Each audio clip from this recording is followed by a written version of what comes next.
بسم الله الرحمن الرحیم. الله په نوم سره شروع چې ډېر مهربان او ډېر رحم کوونکی. دلته علما فرمایي چې تاسو یو ځل بسم الله ووایئ، بیا داسې مه وایئ چې ترجمه کوئ شروع کوم په نوم د الله، بلکې بسم الله سره د ستا خوله پاکه شوه. اوس چې ترجمه کوي نو ترجمې آداب دا دي چې ته د پاک رب نوم چې دی هغه په شروع کې والا، یعنی داسې وایي الله په نوم سره شروع چې ډېر مهربان رحم کوونکی. الحمد لله رب العالمين الرحمن الرحيم مالك يوم الدين إياك نعبد وإياك نستعين اهدنا الصراط المستقيم صراط الذين أنعمت عليهم غير المغضوب عليهم ولا الضالين. الحمد لله رب العالمين. الحمد طول صفتنا الله د پاره، رب العالمین چې پالون کې د جهانونو دی. رب منا پالون کې کیږي او دا رب لفظ په عربی کې پلار د پاره هم استعمالیږي او مطلقاً هر ساتون کې د پاره هم استعمالیږي. حقیقی پالون کې الله جل جلاله دی.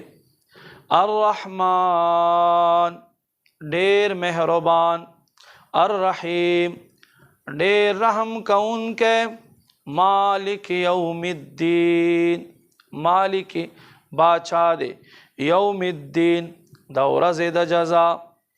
ایاک نعبد من خاص تعالی را عبادت کو، و ایاک نستعین او مونږ خاص تانه مدد غواړو. ایمان والدا شان دی چې دی با الله نه غوښت کوي او عبادت خود صرف الله کیږي، د بل چا عبادت نه کیږي. مدد با لاغذات نه غواړي، چا چې پیدا کړی د ستا خالق دی، د ستا رازق دی. اهدنا الصراط المستقیم، اهدنا ته مونږ روان کړې صراط په لاره باندې، مستقیم چې نیغه لاره ده. دلته ډیر شای خلق ترجمه کوي اهدنا ته مونږ ته وښایه. د اهد ډیر شای معنی ذکر شوي دي. په زبدة الاتقان کې د هدایت 15 معنی ذکر شوي دي. دلته په معنی ده خودلو نه دي، دلته په معنی ده روانېدا دي چې ته مونږ روان کې، مونږ ته خو ښودلې ده. الله ذات مونږ پیژنو، الله رسول هم مونږ پیژنو، په ایمان مو دی، په ورځ د آخرت مو ایمان دی. اوس په دې لاره باندې یا رب ته مونږ روان کړې.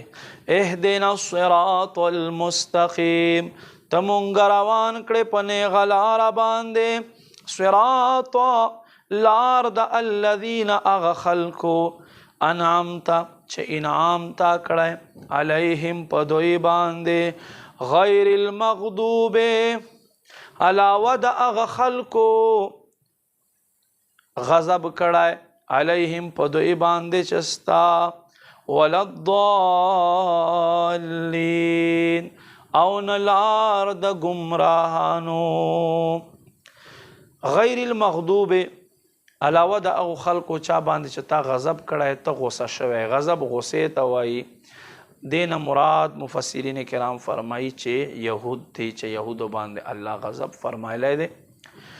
او ضال نه مراد ګمراهانو نه مراد عیسایان دي، نصاره دي چې دا بېلارې دي.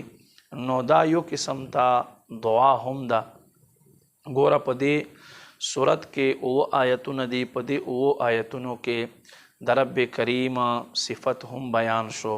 بیا هغې نه بعده الله رب کریم مونږ ته دا دعا تعلیم وکړلو چې تاسو به دعا په دې طریقې سره غواړئ. دا بهترینه دعا هم دی. او بیا د ګمراهانو کومه لار وه، کوم مشن و، هغې نه به تاسو پناه غواړئ. الله رب کریم دی مونږ ته عمل توفیق نصیب کړي.